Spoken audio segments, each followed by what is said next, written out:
meron dito na wala sa ibang brand na specification na dito mo lang makikita.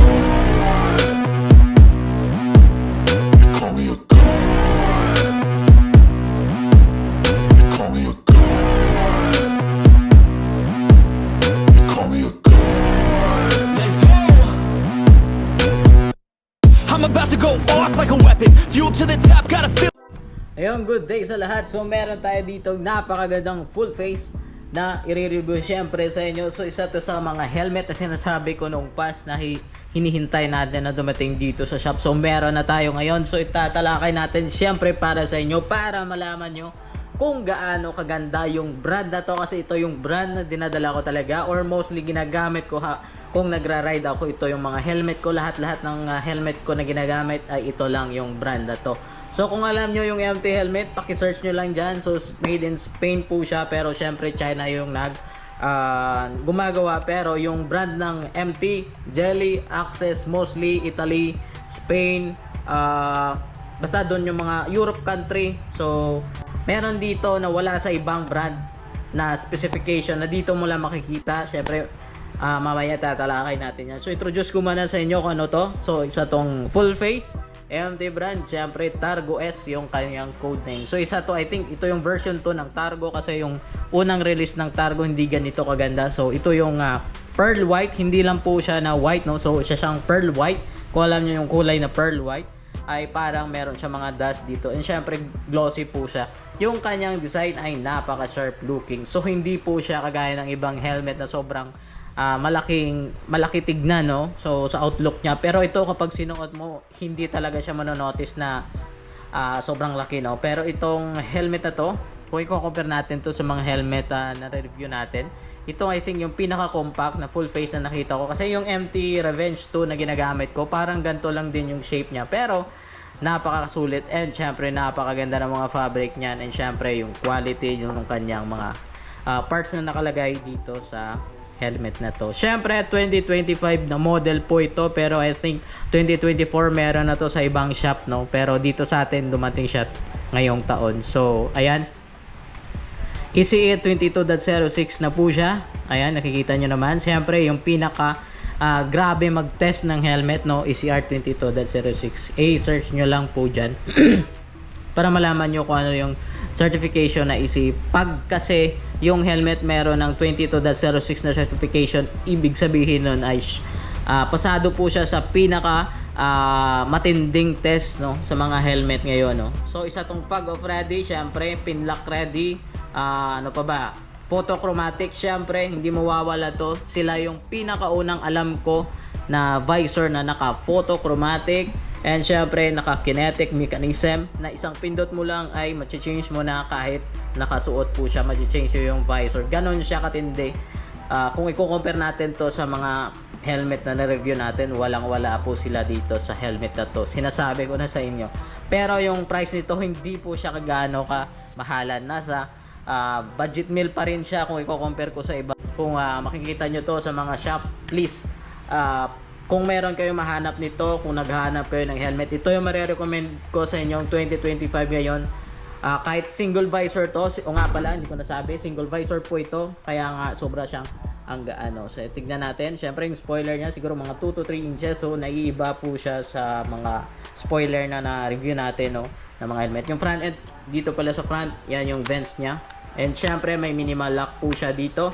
Ayan, may minimal lock po siya, hindi siya kagaya ng MT Revenge na may lock po talaga na pinipindot. Sa kanya mayroon siyang maliit lang siya na lock dito sa kanyang visor. Wala pong nakalagay kung eyeglass ready po siya, pero kung hindi ka naman nag-eyeglass, at least siguro okay din to kapag nag-eyeglass, kasi hindi siya kapareho ng mga ibang helmet na matigas yung mga paddings. Kung alam nyo or nakahawak kayo ng MT helmet na mga latest, napakaganda talaga ng kanilang paddings, no, kahit dito sa front end niya o dito sa harap makikita mo na. And syempre yung diffuser na sa nose, ayan, syempre yung shield dito, water shield, napakaganda din, parang MT Revenge lang, kasi yung helmet ko MT Revenge na version 1. So halos lahat ko na helmet ay MT brand.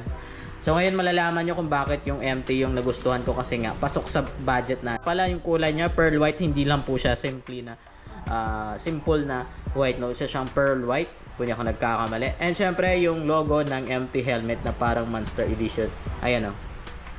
So I think lahat na certification sa hinahanap nyo sa helmet meron dito: ICC, DOT, FMVSA certified number 218 certified, ECE 22.06 yung pinaka-importante na nagte-test ng helmet ngayon 2024-2025. Ito yung ECR 22.06. Please consider this na option kung bibili kayo ng isang napakatibay na full face. Gagamitin nyo for long ride, pang araw-araw pwede, kasi nga yung mga materials nito ay hindi kagaya sa ibang mga na-review natin. So size XL 61, 62, 1,550 grams. So nga pala, before kayo bumili ng gantong helmet or mag-o-order kayo at hindi kayo bibili ng sa personal, ay magdagdag kayo ng isang size, kagaya ng kapag XL na kayo sa Spider. So dito siguro kayo tawag dito double XL, kasi yung design ng MT helmet ay napaka-compact sa loob. Kasi large ako sa ibang helmet ng full face ng Spider, pero dito XL po tayo sa MT helmet, no. So I think ganon din ata sa Evo na na-review natin. Large kasya sa akin yung large na Proner, kung familiar kayo sa Evo na Proner na full face. Dito naman sa MT XL tayo, so mag +1 kayo dito sa sizing ng MT, no. So ICC, DOT, FMVS, ganoon sabi ko naman, ICR 22.06. Syempre, tignan natin kung gaano kaganda yung sa loob niya. Ayan, pahigayan natin, kunin natin syempre sa stand. And syempre may mga nakasulat sa may mga papel syempre, kagaya din ng iba. Ayan, World Standard Europe ECE 22.06, yung USA DOT, FMVS, and Brazil NBR 7471 BRs, and syempre sa Colombia NTC 4533. So worldwide talaga yung MT, no. Grabe, kaya nga ito yung idol ko talaga na helmet ever since na nagkaroon ako ng helmet, no. So wala pa akong shop noon. And syempre nakaligtaan ko nga pala, no. Basta basahin nyo na lang dito kung makakabili kayo, Italiano, Espanyol, ayan. Kasi ito yung mga mostly na country na gumagamit ng helmet na to, no. France, Portuguese, Netherlands, dami, London. So balik tayo dito sa kanyang paddings. Makikita nyo talaga na napaka-unique, I think. Sa iba kasi parang black lang na plain, pero dito sa MT meron po siyang mga design yung kanyang mga paddings, no. Parang may, kumbaga ito yung mga tela na matagal na magbaho or mangamoy, yun yung sigurong word. So dito napaka-smooth, grabe, napaka-smooth talaga, kahit dito sa may quick release niya na strap, no. Nga pala, quick release po yung kanyang lock, and syempre metal po yan. And dito walang nakalagay na emergency pull, no. Syempre may lagayan dito ng intercom, kung I think sa mga ibang bansa meron kasing intercom battery, so dito nila nilalagay. Pero dito pwede kang maglagay ng mga singsing, pera na papel, pwede. Intercom ready po siya, and syempre napaka-smooth dito ang mga paddings yan. Napakaganda yung build quality talaga ng kanyang paddings. So ito sa, I think marirecommend ko ngayong 2025. Napakaganda kahit sa loob. Syempre may pangalan po yan, and may logo pati yung kanyang sa itaas ng paddings, no. So hindi natin papatagalin ng video na to. I think nasabi ko naman lahat. So napakaganda, napaka-smooth ng cheek paddings. Matagal tong mga moy kasi nga meron siyang fabric dito na na-invento yung MT na matagal po siyang mga moy, hindi kagaya sa ibang brand, no. So ito yung ma-recommend ko kung naglo-long ride kayo, kasi nga napakagaana, napakaganda ng paddings.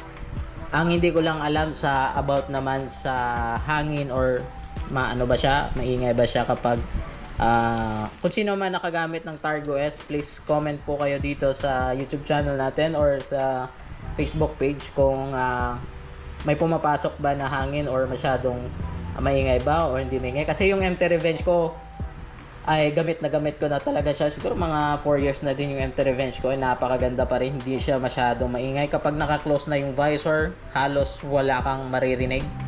Kasi sobrang fit po sa talaga yung MT Revenge sa akin. Size XL din ako. So kagaya nito, same pa rin yung fitting nito. Doon sa helmet ko na MT Revenge, no. I think nasabi ko naman lahat. Syempre, i-compare natin to sa mga next video natin. So kayo nang bahala. At least nasabi ko sa inyo, nakapagbigay tayo ng idea. Yung vents nga pala dito sa taas isa, sa may pinaka head nya, ayan o. Ayan. And syempre sa may gilid. So tatlo nga pala, hindi lang isa, no? Tatlo pala. So sa aerodynamic, kung nagtatanong ka, napaka sharp. Meron dito mga cuts, I think tatlo yung cuts, yung aerodynamic cuts nya. Ayan, napaka pointed siya, pero hindi siya gaano masyadong pointed. Pero at least may pagka-pointed po siya. Harap hanggang doon sa likod. Siyempre, marami pa tayong mga helmet dito na dumating na hindi pa natin nare-review. Siyempre, re-review natin yan. So, paki-follow lang po or paki-subscribe sa ating YouTube channel. So, shoutout po sa inyo. And God bless. So, yun lang. Peace.